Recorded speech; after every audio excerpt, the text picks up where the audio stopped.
Hi friends, good morning. ಎಲ್ಲರೂ ಹೇಗಿದ್ದೀರಾ? ಇಲ್ಲಿ ಚೆನ್ನಾಗಿದ್ದೀರಾ ಅಂತ ಅನ್ಕೋತೀನಿ. ಇವತ್ತಿನ ಬ್ಲಾಗ್ ಏನಂತ ಅಂದರೆ, ನನ್ನ ಡೆಲಿವರಿ ಬ್ಲಾಗ್ ಆದಮೇಲೆ ಅದು ಆಫ್ ಮಾಡಿದ್ದೆ. ಇನ್ನು ಆಫ್ ಮಾಡೋಣ ಅಂದ್ಕೊಂಡು ಟೈಮ್ ಆಗಲಿಲ್ಲ. ಸೊ ಇವತ್ತೇಂತ ಅಂದರೆ, ನನ್ನ ಹಸ್ಬೆಂಡ್ ಅಂದರೆ ಪುನೀತ್ ಅವರು ವಾಪಸ್ ರಾಜಸ್ಥಾನಿಗೆ ಹೋಗ್ತಾ ಇದ್ದಾರೆ. ಅವ್ರ ರಜೆ ಎಲ್ಲ ಕಂಪ್ಲೀಟ್ ಆಗಿದೆ ಅಂತ. ಹಾಗಾಗಿ ಅವ್ರನ್ನ ಕಳಿಸ್ಕೊಡೋಕ್ಕೆ ಅಂತ ಕೂತಿದ್ದೀವಿ. ನೋಡಬೇಕು ಎಲ್ಲ ಹೇಗೆ ಆಗುತ್ತೆ ಅಂತ. ಅವರಂತೂ ಫುಲ್ ಬ್ಯುಸಿಯಾಗಿದ್ದಾರೆ. ಅದು ಇಲ್ಲಿ ಅಲ್ಲಿ ಹೆಂಗೆ ಓಡಾಡಿಕೊಂಡು ಪ್ಯಾಕಿಂಗ್ ಮಾಡ್ಕೋತಾ ಇದ್ದಾರೆ. ಟ್ರೈನಲ್ಲಿ ಊಟ ಅಷ್ಟು ಅಡ್ಜಸ್ಟ್ ಆಗೋಲ್ಲ ಅಲ್ಲ, ಅದಕ್ಕೋಸ್ಕರ ಇಲ್ಲೇ ತಗೊಳ್ಳೋಕ್ಕೆ ಅಂತ ಚಪಾತಿ ಎಲ್ಲ ಮಾಡಿಕೊಟ್ವಿ. ಎಲ್ಲ ತಗೋತಾ ಇದ್ದಾರೆ. ಬ್ಯಾಗ್ ಎಲ್ಲ ಪ್ಯಾಕ್ ಹಾಕಿದೆ. ಆ್ಯಕ್ಚುಲಿ ನಮ್ಮ ಸ್ವಲ್ಪ ಬಟ್ಟೆಗಳು ಕೊಟ್ಟು ಕಳಿಸ್ಬಿಟ್ಟೆ. ನೆಕ್ಸ್ಟ್ ಟೈಮ್ ಹೋಗೋಷ್ಟರೊಳಗಡೆ ಲಗೇಜ್ ಜಾಸ್ತಿ ಆಗಬಾರ್ದು ಅಂದ್ಬಿಟ್ಟು. ಯಾಕೆಂದರೆ ಈ ಪಾಪು ಇಬ್ಬರೂ ಕರ್ಕೊಂಡು ಹೋಗೋಕ್ಕಾಗಲ್ಲ ನನ್ನ ಕೈಲಿ ಅಂದ್ಬಿಟ್ಟು ನಮ್ಮ ಬ್ಯಾಗಲ್ಲಿ ಎಲ್ಲ ಕಿಟ್ ಬ್ಯಾಗು, ನಮ್ಮ ಬಟ್ಟೆ ಪಾಪು ಬಟ್ಟೆ ಆದಷ್ಟು ಎಷ್ಟಾಗುತ್ತೆ ಅಷ್ಟೆಲ್ಲ ಕೊಟ್ಬಿಟ್ಟೆ. ತೊಗೊಂಡೋಗ್ತಾ ಇದ್ದಾರೆ ಅದನ್ನು. ನನ್ನ ಮಗಳನ್ನ ನಿಂತ್ಕೊಂಡು ಅವಳಿಗೇನು ಗೊತ್ತಾಗ್ತಿಲ್ಲ. ಇನ್ನು ಅವಳು ಅಂದ್ಕೊಂಡಿದ್ದಾಳೆ ಎಲ್ಲ ಹೋಗ್ತಾ ಇದ್ದಾರೆ ಬರ್ತಾರೆ ಅನ್ನೋ ಇದರಲ್ಲಿದ್ದಾಳೆ ಅವಳು. ಫುಲ್ ಹ್ಯಾಪಿಯಾಗಿದ್ದಾರೆ ಅಪ್ಪ ಮಗಳಿಬ್ಬರು. ಓಡ್ತಾ ಇದ್ದಾರೆ. ಅವಳಂತೂ ಫುಲ್ ಖುಷಿಯಾಗಿದ್ದಾರೆ. ಸೊ ಟೀ ಕುಡ್ಕೊಂಡು ಹೋಗೋಣ ಅಂದ್ಬಿಟ್ಟು ಟೀ ಕುಡಿತಾ ಇದ್ದಾರೆ ಅವರು. ಸುಮಾರು ಸಲ ಹೇಳಿದ್ದಾರೆ, ನಿಮ್ಮನ್ನು ಬಿಟ್ಟು ಹೋಗಿ ಬೇಜಾರಾಗ್ತಿಲ್ಲ, ನನ್ನ ಮಗಳನ್ನ ಬಿಟ್ಟು ಹೋಗಿ ಬೇಜಾರಾಗ್ತಿದ್ದಾರೆ ಅಂತ ಸುಮಾರು ಸಲ ಹೇಳಿದ್ದಾರೆ. ಫುಲ್ ಇದು ಹಚ್ಕೊಂಡ್ಬಿಟ್ಟಿದ್ದಾರೆ ಇಬ್ಬರು ಅಪ್ಪ ಮಗಳು ಈ ಸಲ. ಗೊತ್ತಿಲ್ಲ ಅವ್ರು ಹೋದ್ಮೇಲೆ ಹೆಂಗಿರ್ತಾಳೆ ಇವಳು ಅಂತ ನೋಡಬೇಕು. ಇನ್ನು ಗಲಾಟೆ ಮಾಡ್ತಾಳೆ ಏನು ಎತ್ತ ಅಂತೆ. ನಮ್ಗೆ ಅದೇ ಭಯ ಯೋಚನೆ ಆಗಿದೆ. ಅವ್ರ ತಮ್ಮ ಕಾಲ್ ಮಾಡಿ ಬರ್ತೀನಿ, ನಾನು ಡ್ರಾಪ್ ಮಾಡ್ತೀನಿ ರೈಲ್ವೆ ಸ್ಟೇಷನ್ಗೆ ಅಂದರು. ಸೊ ಅದಕ್ಕೋಸ್ಕರ ವೆಯ್ಟ್ ಮಾಡ್ತಾಯಿದ್ದಾರೆ. ಲಗೇಜ್ ಎಲ್ಲ ಇತ್ತಲ್ಲ, ಸೊ ಅಲ್ಲಿ ವೆಯ್ಟ್ ಮಾಡ್ತಾಯಿದ್ದಾರೆ. ಟೈಮ್ ಅಂತೂ ಆಗೋಗಿದೆ. 10:15 ಟ್ರೈನ್ ಇರೋದು. ಈಗಾಗಲೇ 9:50 ಆಗೋಗಿದೆ. ಎರಡು ಟೈಮ್ ಆಯಿತು ಅಂತ ನೋಡಬೇಕು.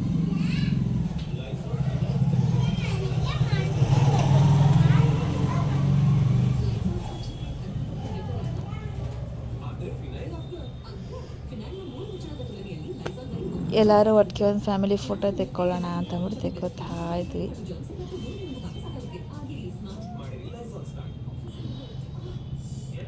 ಹೇಳ್ತೀನಿ ಆ ಮಗು ಆಯಿತು ಏನು ಅಂತ, ನಾರ್ಮಲ್ ಆಗಿ ಸಿಸರಿಯನ್ನ ಹೆಂಗಾಯಿತು ಏನೇನು ಆಯಿತು ಅದಕ್ಕಿಂತ ಮುಂಚೆ ಡಿಟೇಲಾಗಿ ಹೇಳ್ತೀನಿ ಈ ಬ್ಲಾಗಲ್ಲೇ.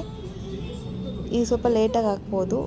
ಹಾಗೆ ಇವರು ಹೋಗ್ತಾ ಇರೋ ದಿನ ಅಂದರೆ ಶನಿವಾರ.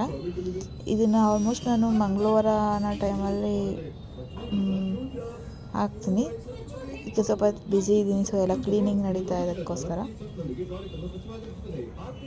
ಎಡಿಟ್ ಮಾಡಿ ಇಟ್ಟಿರ್ತೀನಿ. ಬಟ್ ಅಪ್ಲೋಡ್ ಮಾಡೋದು ನಾನು ಟ್ಯೂಸ್ಡೇ ಅಷ್ಟು ಅಪ್ಲೋಡ್ ಮಾಡ್ತೀನಿ. ಟ್ಯೂಸ್ಡೇ ಮಧ್ಯಾಹ್ನ ಮೇಲೆ ಅಪ್ಲೋಡ್ ಮಾಡ್ತೀನಿ. ಸೊ ಟೈಮ್ ಆಗ್ಬಿಟ್ಟಿತ್ತು, ಎಲ್ಲ ತೆಗೆದು ಹೊರಗಡೆ ಇಟ್ಕೋತಾ ಇದ್ದಾರೆ ಟೈಮ್ ಆಯಿತು ಅಂತ.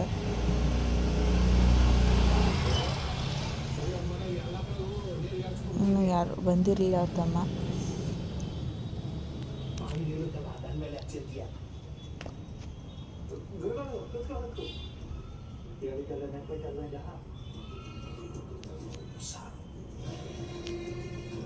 ಸೊ ಆಚೆ ಫೋಟೋ ತೆಕ್ಕೋತಾ ಇದ್ವಿ. ಇನ್ನೋರು ಬಂದಿರಲಿಲ್ಲ, ಟೈಮ್ ಆಗ್ಬಿಟ್ಟಿತ್ತು ಅಂತ. ಈಗ ಬಂದರು. ಆಲ್ಮೋಸ್ಟ್ ಈಗ 10 ಕಾಲಾಗೋಗಿದೆ. 10:15 ಬೇರೆ ರೈಲ್ವೆ ಟ್ರೈನ್ ಹೊರಡುತ್ತೆ ಅಂತ ಹೇಳಿದ್ದಾರೆ. ಸೊ ನೋಡ್ಬೇಕು ಎಷ್ಟೊತ್ತಿಗೆ ಹೋಗ್ತಾರೋ ಗೊತ್ತಿಲ್ಲ. ಫುಲ್ ಲೇಟ್ ಆಗ್ಬಿಟ್ಟು ಟೈಮ್ ಆಗುತ್ತೆ ಅಂತ ಬೈತಾ ಇದ್ದಾರೆ. ಹೊರಟ್ರು ಅವ್ರ ತಮ್ಮ ಮತ್ತು ಅವ್ರ ಭಾವ ಇಬ್ಬರು. ಆಯ್ತು ಫ್ರೆಂಡ್ಸ್, ಈಗ ನೀವು ನೋಡ್ದಂಗೆ ಅವರೆಲ್ಲ ಹೋದ್ರು. ಬೇಜಾರಾಗತ್ತೆ. ಎಲ್ಲ ಒಟ್ಟಿಗೆ ಇದ್ವಲ್ಲ, ಸಡನ್ ಆಗಿ ಅವ್ರು ಹೋದ್ರ ಸ್ವಲ್ಪ ಬೇಜಾರಾಗತ್ತೆ. ಬಟ್ ಇರೋದು ಡ್ಯೂಟಿ, ಏನು ಮಾಡೋಕ್ಕಾಗಲ್ಲ. ಡ್ಯೂಟಿ ಅಲ್ಲ. ಅಪ್ಪ ಎಲ್ಲಾದ್ರಮ್ಮ ಹೋಗಿ ಎಣ್ಣೆ ತಗೋ, ಎಣ್ಣೆ ಹಚ್ಕೊಳ್ತೀನಿ. ಬೇಗ ತಗೋಬರೋ. ಸೊ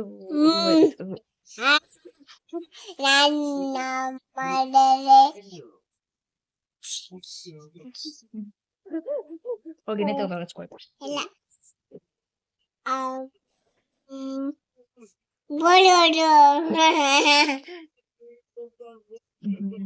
ಸೊ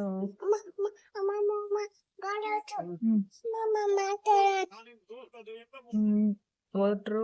ಇನ್ನು ಮತ್ತೆ ಅವ್ರು ಬರೋದು ನವೆಂಬರ್ ಅಲ್ಲಿ ಒಂದು ಫಂಕ್ಷನ್ ಇದೆ, ಮದ್ವೆ ನಮ್ಮ ಮಾವನ ಮಕ್ಕಳಿಗೆ. ಸೊ ಆ ಫಂಕ್ಷನ್ಗೋಸ್ಕರ ಬರ್ತಾರೆ. ಮತ್ತೆ ಒಟ್ಟಿಗೆ ಹೋಗೋಣ ನಾವು. ಇರಮ್ಮ ಒಂದ್ ನಿಮಿಷ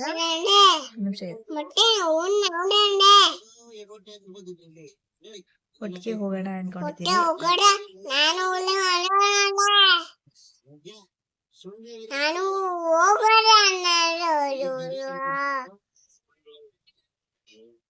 ಬೈದೆ, ಅದಕ್ಕೆ ಸೈಲೆಂಟ್ ಆಗೋರು ಒಂದ್ 10 ನಿಮಿಷ, ಮತ್ತೆ ಶುರು ಮಾಡ್ತಾರೆ.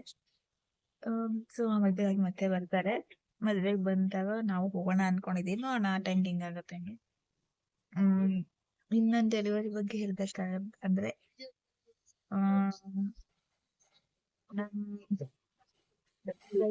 August 12 ನಂಗೆ ಆಲ್ರೆಡಿ ತುಂಬಾನೇ ಪೇನ್ ಇತ್ತು. ಆಕ್ಚುಲಿ ನಾನು ಪ್ರೆಗ್ನೆನ್ಸಿ ಸ್ಟಾರ್ಟ್ ಆದಾಗ ತುಂಬಾನೇ ಪೇನ್ ಅನುಭವಿಸಿದೆ. ತೆಗಿಯಕ್ ಆಗದೆ ಅಷ್ಟೆಲ್ಲ ಪೇನ್ ಅನುಭವಿಸಿದೆ. ಆಕ್ಚುಲಿ ಪ್ರೆಗ್ನೆನ್ಸಿ ಇರುತ್ತಾ ಅನ್ನೋದೇ ನನಗೆ ಹಿಂಸೆ ಆಗ್ಬಿಟ್ಟಿತ್ತು, ಅಷ್ಟು ಅನುಭವಿಸ್ತಿದೆ. ಸೊ ನಂಗೆ ಡಾಕ್ಟರ್ ಬೇರೆ ಹೇಳಿದ್ರು ಬೇಗ ಆಗ್ಬೋದು ನಿಮ್ಗೆ ಡೆಲಿವರಿ ಅಂತ.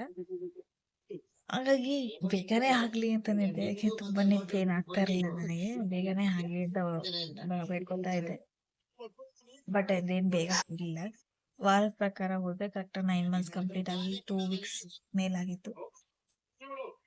ದಿನದ ಪ್ರಕಾರ ಹೋದ್ರೆ ಇನ್ನ ಟೈಮ್ ಇತ್ತು. ಸೊ ವಾರದ ಪ್ರಕಾರ 9 months ಆಗಿ 2 weeks ಆಗಿತ್ತು. ತುಂಬಾ ಟೆನ್ಷನ್ಸ್ ಇತ್ತು, ಅವ್ರು ಬರ್ತಾರೆ ಅನ್ನೋ ಡೌಟ್ಸ್ ಇತ್ತು. ಅವ್ರು ಸಡನ್ ಆಗಿ 8th ಏನೋ ಬಂದ್ರು, ಸಡನ್ ಆಗಿ 8th ಬಂದ್ರು. ನನ್ ಬರ್ಡೇ 12th ಇದ್ರೆ August 12. ಸೊ ನಾನ್ ಬೇಡ್ಕೊತಾ ಇದ್ದು ಒಂದೇ ನಾನ್ ಬೇಡ್ಕೊತಾ ಇದ್ದು ಒಂದೇ ನಾನ್ ಬರ್ಡೇ ಟೈಮಲ್ಲಿ ಆಗ್ಬಾರ್ದು. ಯಾಕೆಂದ್ರೆ ಬರ್ಡೇ ಟೈಮ್ ಅದೊಂಥರ ಖುಷಿನೇ, ಬಟ್ ಬರ್ಡೇ ಟೈಮಲ್ಲಿ ನೆಕ್ಸ್ಟ್ ಫ್ಯೂಚರ್ ಅಲ್ಲಿ ನಾನೇನೇ ಮಾಡ್ಬೇಕು ಅಂತ ಹೋದ್ರು ಕೂಡ ಪಾಪಗೆ ನನಗ್ ನಾನೇ ಮಾಡ್ಕೊಳ್ಳೋದರ ಫೀಲ್ ಆಗುತ್ತೆ ಅಲ್ಲ. ಸೊ ಬೇಡ, ಬರ್ಡೇ ಟೈಮಲ್ಲಿ ಅಟ್ಲೀಸ್ಟ್ ಒಂದಿನ ಹಿಂದೆ ಮುಂದೆ ಅದು ಆಗ್ಲಿಬೇಕಾದ್ರೆ ಅಂತ ಅನ್ಕೊಂಡಿದ್ದೆ. ಹಾಗಾಗಿ ತುಂಬಾನೇ ಪೇನ್ ಕಂಟ್ರೋಲ್ ಮಾಡ್ತಿದ್ದೆ ನಾನು. ಬೇಡ ಆಗದ್ ಬೇಡ. ಆಲ್ಮೋಸ್ಟ್ 2-3 weeks ತುಂಬಾನೇ ಪೇನ್ ಇತ್ತು. ಆ ಪೇನ್ ಇನ್ನು ಜಾಸ್ತಿ ಆಗಿತ್ತು, ಆದ್ರೆ ಕಂಟ್ರೋಲ್ ಮಾಡಕ್ ಶುರು ಮಾಡಿದೆ ಪೇನ್. ಪೇನ್ ತುಂಬಾ ಕಂಟ್ರೋಲ್ ಮಾಡಕ್ ಶುರು ಮಾಡಿದೆ. 11th ಐತಿ, August 11 ತೀರಾ ಪೇನ್ ಬಂತು. ಕಂಟ್ರೋಲ್ ಮಾಡ್ಕೊಂಡು ವಾಕ್ ಮಾಡೋದಂತೆ, ಬಿಸಿನೀರ ತೆಗ್ದು ಹಾಕೊಳ್ಳೋದಂತೆ, ಮೈ ಮೇಲೆ ಬೆಣ್ಣೆಲ್ಲ ಆ ತರ ಎಲ್ಲ ಕಂಟ್ರೋಲ್ ಮಾಡಕ್ ಶುರು ಮಾಡಿದೆ. ವಾಕ್ ಮಾಡೋದು, ಬಿಸಿನೀರ್ ಹಾಕೊಳ್ಳೋದು, ಬಿಸಿನೀರ್ ಕುಡಿಯೋದು ಇದೆಲ್ಲ ಮಾಡಕ್ ಸೈಲೆಂಟ್ ಕೇಳ್ಸ ಮಾತಾಡಿದ್ರೆ. ಸೊ ಅವೆಲ್ಲ ಶುರು ಮಾಡಿದೆ.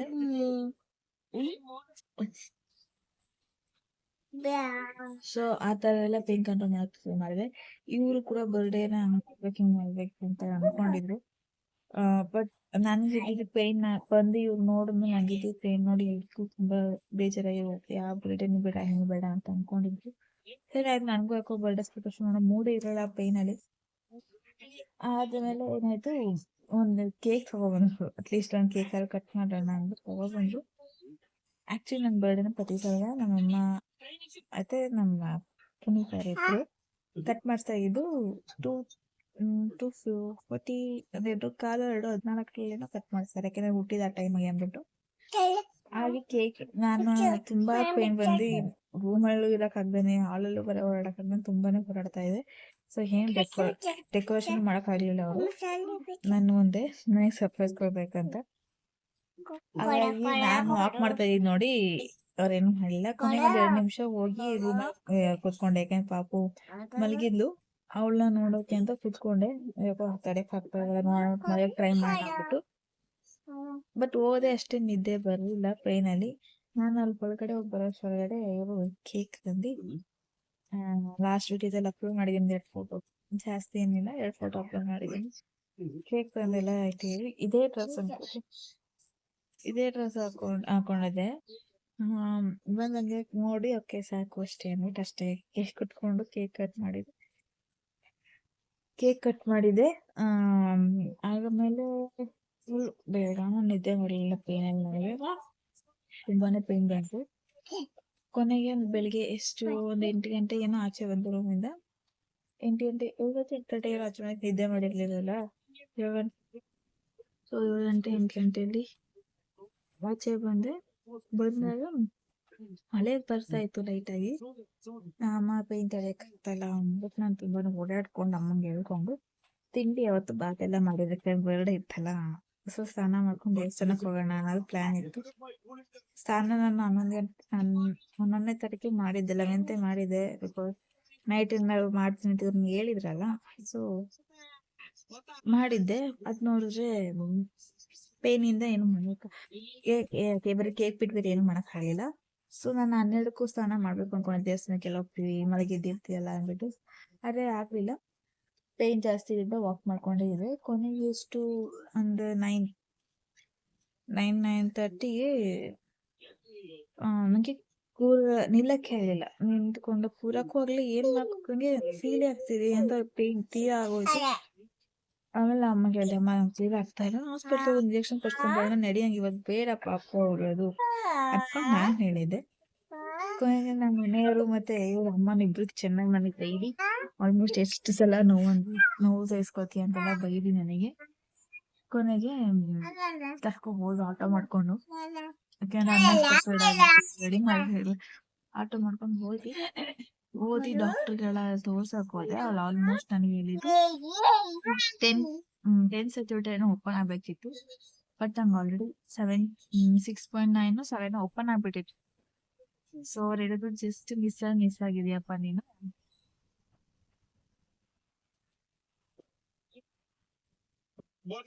ಸೊ ಅವ್ರು ಹೇಳೋದು ಜಸ್ಟ್ ಮಿಸ್ ಆಗಿದ್ರೆ ಇನ್ನು 10 ನಿಮಿಷ ಅಥವಾ 1 ನಿಮಿಷ ಲೇಟ್ ಆಗಿದ್ರು ಡೆಲಿವರಿ ಮನೇಲಿ ಆಗ್ತಿತ್ತೋ ಏನೋ ಅಂತ ಅವ್ರು ಡಾಕ್ಟರ್ ಬೈಯಕ್ ಶುರು ಮಾಡಿದ್ರು. ಸೊ ನಾವು ಹೋಗಿದ್ದು 9:15 ಮನೆ ಬಿಟ್ಟಿದ್ದು ನಾವು ಇಲ್ಲಿಂದ. 9:45 ಹಾಸ್ಪಿಟ್ಲಿಗೆ ಹೋದ್ವಿ. ಚೆಕಪ್ ಎಲ್ಲ ಮಾಡೋಷ್ಟ್ರೊಳಗಡೆ 9:50 10 ಗಂಟೆ ಆಯ್ತಾ, ಹತ್ರ ಆಯ್ತು. ಸೊ ಹೋದ್ವಿ. ನನ್ಗಾಗಿದ್ದು ನಾರ್ಮಲ್ ಡೆಲಿವರಿ. ಫಸ್ಟ್ ಕೂಡ ನಾರ್ಮಲ್ ಡೆಲಿವರಿನೇ ಆಗಿದ್ದು, ಇದು ಕೂಡ ನಾರ್ಮಲ್ ಡೆಲಿವರಿನೇ ಆಗಿದ್ದು. ನಾರ್ಮಲ್ ಡೆಲಿವರಿ ಆಯ್ತು ಅಂದ್ರೆ ಅದೇ ನನಗೆ ಬೇಜಾರು, ನಮ್ಮ ಬರ್ಡೇ ದಿವಸ ಆಯ್ತಲ್ಲ ಅಂದ್ರೆ ನನಗೆ ಬೇಜಾರಾಯ್ತು ಅಷ್ಟೇ. ಸೊ 10:27ಕ್ಕೆ 10:27ಕ್ಕೆ ಪಾಪು ಡೆಲಿವರಿ ಆಗಿದ್ದು. ನನಗೆ 5 ಹೆಣ್ಣು ಪಾಪು. ತುಂಬಾ ಕ್ಯೂಟ್ ಆಗಿದ್ಲು. ಅವಳ ವೆಯ್ಟ್ ಎಲ್ಲ ಎಷ್ಟು 2 kg 700 ಏನೋ ಇದ್ದಿದ್ದು ವೆಯ್ಟ್. ನಾನು ಮೊದಲೇ ಕನುಗಿಂತ ಜಾಸ್ತಿ ಇದ್ಲು. ಕನು ಇದ್ದಿದ್ದು 2.25 kg ಇದ್ಲು, ಬಟ್ ಇವಳು ಜಾಸ್ತಿ ಇದ್ದಾಳೆ, 2,700 ಇದ್ದಾಳೆ. ಕ್ಯೂಟ್ ಆಗಿದ್ಲು. ಮನಸ್ಸಿಗೆ ಖುಷಿ ಆಯ್ತು. ಒಂದೇ ಬೇಜಾರಿಂದ ಬರ್ಡೇ ದಿವಸ ಹಾಕೊಂಡು ಬಿಟ್ಟರೆ ನನಗೇನು ಇನ್ನೂ ಬೇಜಾರಿಲ್ಲ. ಐ ಆಮ್ ಸೋ ಹ್ಯಾಪಿ ಅನ್ಬೋದು ಹುಡುಗಿ ಆಗಿದ್ದಕ್ಕೆ. ಹೌದು, ಹುಡುಗ ಆಗ್ಬೇಕು ಅನ್ನೋದು ಇರುತ್ತೆ ಮನಸ್ಸಲ್ಲಿ, ನನಗೇನು ಇರಲಿಲ್ಲ. ಬಿಕಾಸ್ ನಂಗೆ ಅದೇನೋ ಮೊದಲನೇದ್ರಲ್ಲೂ ಕೂಡ ಇವಳ ಬೇಬಿನೇ ಆಗ್ಬೇಕು ಅಂತಾನೆ ಆಸೆ ಇತ್ತು. ಸೊ ಎರಡನೇದು ನಮ್ಮ ಮನೆಯವ್ರಿಗೆ ಎಲ್ಲರಿಗೂ ಇದ್ದಿದ್ದು ಗಂಡಾದ್ರೆ ಒಂದು ಪರ್ಫೆಕ್ಟ್ ಆಗುತ್ತಲ್ಲ, ಒಂದು ಗಂಡಾಗ್ಲಿ ಹೆಣ್ಣಾಗಿದೆಯಲ್ಲ ಅಂತ ಎಲ್ಲ ಅನ್ಕೊಂಡಿದ್ರು. ನಾನು ಓಕೆ, ಈಗ ಗಂಡಾದ್ರೂ ಪ್ರಾಬ್ಲಮ್ ಇಲ್ಲ, ಹೆಣ್ಣಾದ್ರೂ ಪ್ರಾಬ್ಲಮ್ ಇಲ್ಲ, ಬಟ್ ನನಗೆ ಬೇಕಾಗಿ ಹೆಣ್ಣು ಮೊದಲನೇದು ಆಯ್ತಲ್ಲ, ಯಾಕೆ ನಾನು ಖುಷಿಯಾಗಿದ್ದೆ. ಸೊ ಎರಡನೇದು ಹೆಣ್ಣು ಆಯ್ತು, ಹಾಗಾದ್ರೆ ನಂಗೆ ಬೇಜಾರು ಅನ್ಸ್ತಿಲ್ಲ. I am so happy. ಆಮೇಲೆ ಹೆಣ್ಣು ಪಾಪ ಆಯ್ತಲ್ಲ ಅಂತ ಲೈಟಾಗಿ ಎಲ್ಲ ಸ್ಯಾಡ್ ಆದ್ರು. ಬಟ್ ಆಮೇಲೆ ಅವರು ಎಲ್ಲ ಖುಷಿ ಪಟ್ರು. ಅವರೆಲ್ಲ ಖುಷಿ ಪಟ್ರು ಹೆಣ್ ಪಾಪ ಆಗೋದಕ್ಕೆ. ಸೊ ಹೆಣ್ ಪಾಪ ಆಯ್ತು. ನನಗೆ ಮಾರ್ನಿಂಗ್ 10:27ಕ್ಕೆ ಡೆಲಿವರಿ ಆಗಿದ್ದು. 12 ಗಂಟೆ 1 ಗಂಟೆ ಅಷ್ಟರಲ್ಲಿ ನಂಗೆ ಆರ್ಡರ್ ಶಿಫ್ಟ್ ಮಾಡಿದ್ರು. ಎಲ್ಲ ಪ್ರೊಸೀಜರ್ ಎಲ್ಲ ಮುಗಿಸಿ 12 ಗಂಟೆ ಅಷ್ಟರೆಲ್ಲ ಆರ್ಡರ್ ಶಿಫ್ಟ್ ಮಾಡಿದ್ರು. ಅಲ್ಲಿದ್ದೆ. ಸೊ ಎಲ್ಲ ನಾರ್ಮಲ್ ಆಗಿ ಬಂತು. ER ಟೆಸ್ಟು, ಐಸ್ ಟೆಸ್ಟ್ ಎಲ್ಲ ಚೆಕ್ ಮಾಡಿದ್ರು. ಎಲ್ಲ ಟೆಸ್ಟ್ ಮಾಡಿದ್ರು. ಎಲ್ಲ ನಾರ್ಮಲ್ ಆಗಿ ಬಂತು. ಯಾವುದು ಡಿಫ್ರೆನ್ಸ್ ಇಲ್ಲ. ಆಕ್ಟಿವ್ ಆಗಿ ತುಂಬಾ ಇದ್ದಾಳೆ. ಸೊ ಇವತ್ತಿಗೆ ಎಷ್ಟು ದಿವಸ ಆಯ್ತು?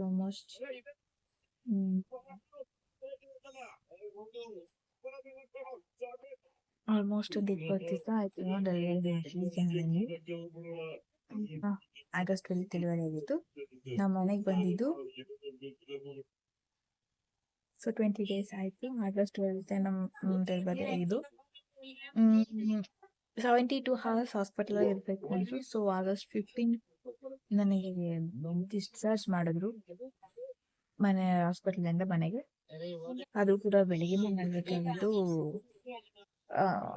ಇಂಡಿಪೆಂಡೆನ್ಸ್ ಡೇ ದಿನ ಫಂಕ್ಷನ್ ಅದು ಇದು ಅನ್ಕೊಂಡು ಡಾಕ್ಟರ್ ಪರಿಚಯ ಇತ್ತು ನಮಗೆ. ಸೊ ಫಂಕ್ಷನ್ ಮುಗಿಸ್ಕೊಂಡು ಹೋಗಿ ಮಾಡಿ ಅನ್ಕೊಂಡಿಲ್ಲ.